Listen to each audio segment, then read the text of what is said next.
Hello, Matthew Armstrong here on day 27 of my polyphasic sleep experiment, and I have slept for no more than 3 hours a night, an average of 3 hours per night in the last 26 days, and by sleeping 20 minutes every 4 hours ongoing.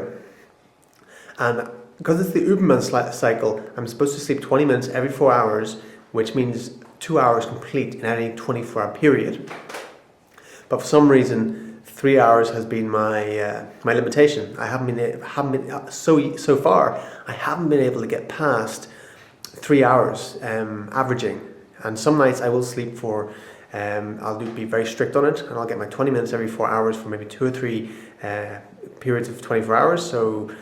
And that will be 2 hours every night. And then suddenly, boom! I'll just fall asleep, whether it's sitting at my desk or I'll sleep through my alarm or something, and I sleep for an extra hour, an extra hour or two, and then suddenly it all averages out at about 3 hours per night, and that seems to be the limit or the block at the minute. And should be able to get it down to 2 hours a night, but for some reason I just haven't been able to get it down to that so far. We'll see how that goes in the next few nights, because I did say I was going to give it 30 days. 30 days was my window or my limit. And after 30 days, I was going to make a decision whether I wanted to keep going or not. I didn't want to make a decision while I was going through an adaptation period or just kind of getting into the habit of it. I wanted to make sure I was firmly doing it until I could make a decision, looking back, whether this is something that's optimal for me or something that is just destructive. And if it's something that's destructive and is bringing my life force down or my life quality down anyway, then I was going to stop it. And if I found that I was getting more out of life by doing it, then I was going to keep it going. So far, I haven't made a decision yet. So I'll wait till day 30, another few days, and then I'll make a decision whether I'm going to keep it going. Even if I don't get it past sleeping an average of 3 hours, that's fine.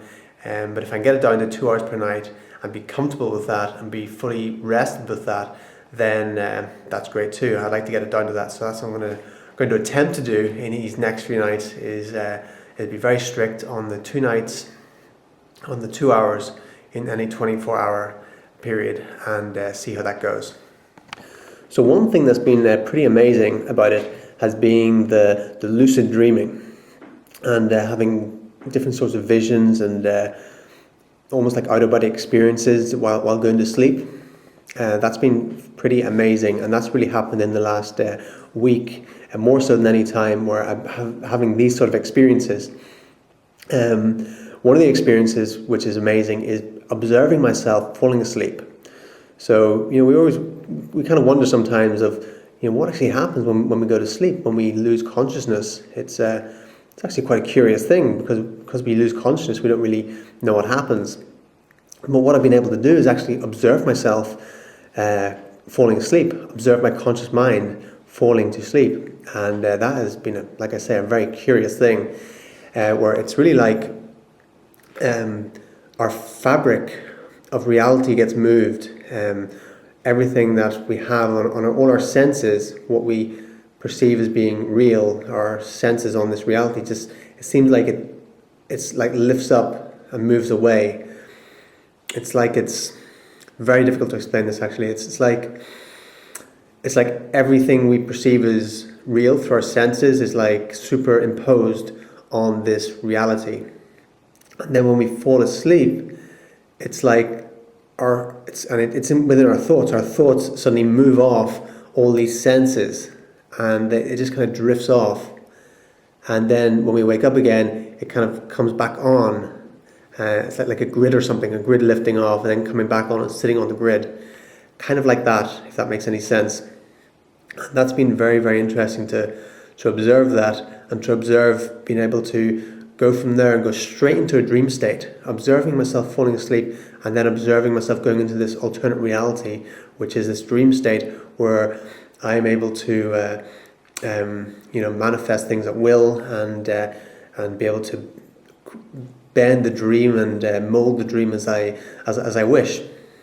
And that's what I've been doing with this lucid dreaming, is just going straight into a dream state from almost waking, and then realizing, going, okay, now I'm dreaming, and I'm in this place, and then I can go and do whatever I want, and mold the dream and just have different experiences, and that has been really, really cool.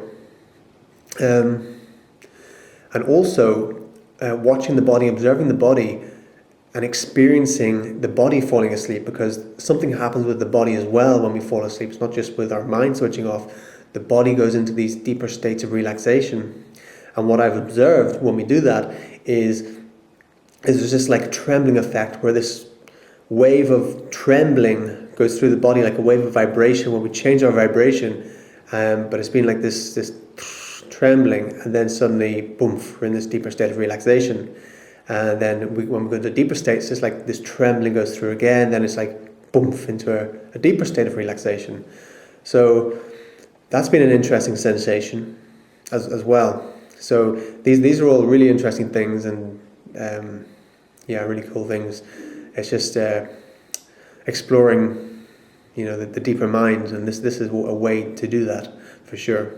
So I know that some people think that I'm barking mad for doing this polyphasic sleep experiment, and what it really is, it's just a different paradigm, a different set of possibilities, and that's what I'm exploring. I'm exploring a new or a different paradigm and a different set of possibilities and beliefs. That's what a paradigm is, just a set of beliefs.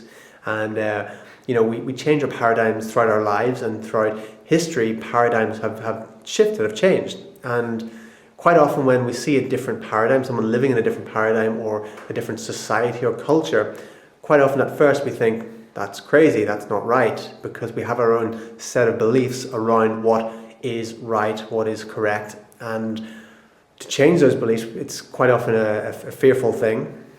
So we just think, I don't want any of that, that's just too out there for me. But you got to look at, for example, I live in Spain here. In Spain, people don't sleep monophasically. People sleep biphasically. So giving a comparison to, let's say, England and Spain, you go to England and you go around the streets and pretty much everyone's got their lights out at 11 p.m. at night. Everyone's sleeping around 11 p.m. All the bars shut, and everything's closed down. Here in Spain, you get people sitting up in cafes on a weeknight at 1 a.m. Families, children, running around, especially in the summertime anyway, at 1 a.m. Because they sleep biphasically. They'll sleep maybe 5 hours in that night, and then they'll get up the next morning, and then they'll sleep for an extra hour and a half in the afternoon.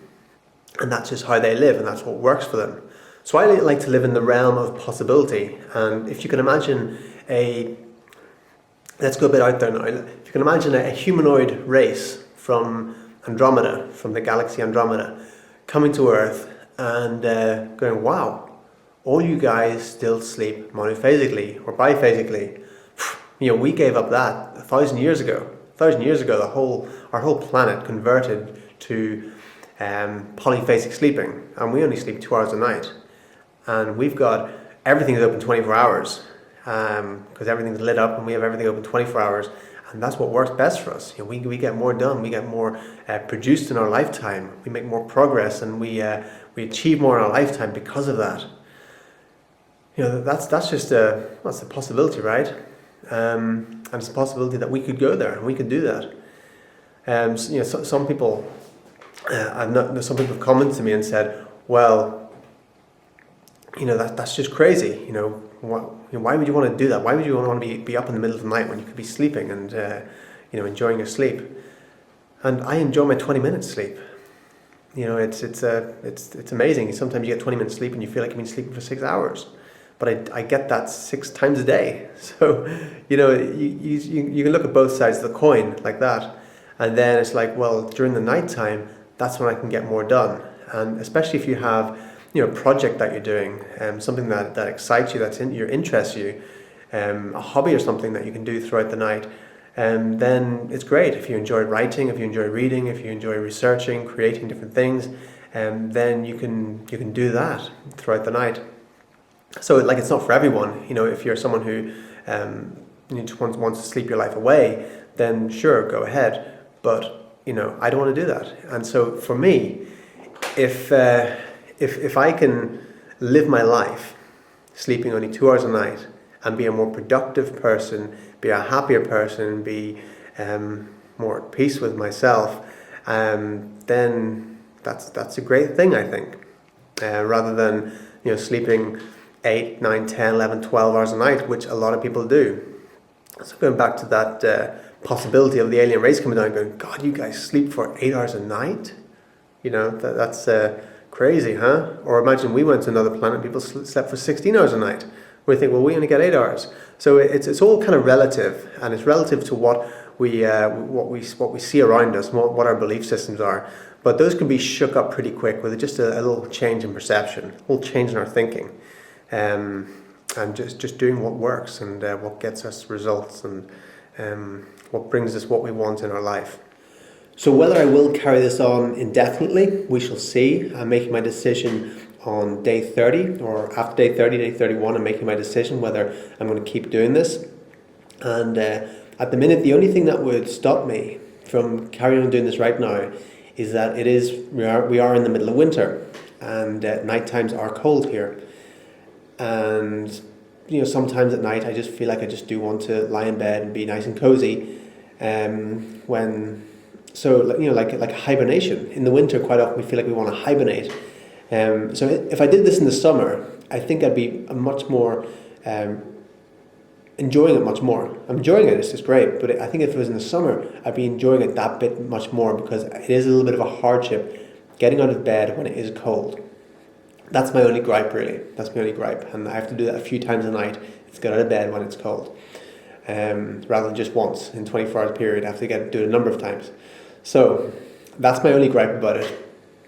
And in the summertime, because it's hotter weather, you'd be inclined to even go outside and do things outside as well, if it was warm. So we shall see, and I shall let you know in a few days whether I'm going to keep going with it, and whether I have got it down to 2 hours, which I'm attempting to do with this next few days, and is be consistent with the 2 hours. Where it's my consistency with 2 hours hasn't been consistent. It's been 2 hours a few nights, then bang, I'll fall asleep for an hour or two, and then it averages out around 3 hours per night sleep that I've had over the past 27 days, which I think is pretty amazing. And I'm not feeling tired at all, and I'm not feeling run down or anything whatsoever. So I think that's pretty amazing, and that is a testimony itself that this is possible to do, and it's cool stuff. Okay, so that's it from me. Take care. Speak to you next time. Matthew Armstrong here. Look forward to tuning in with you next time.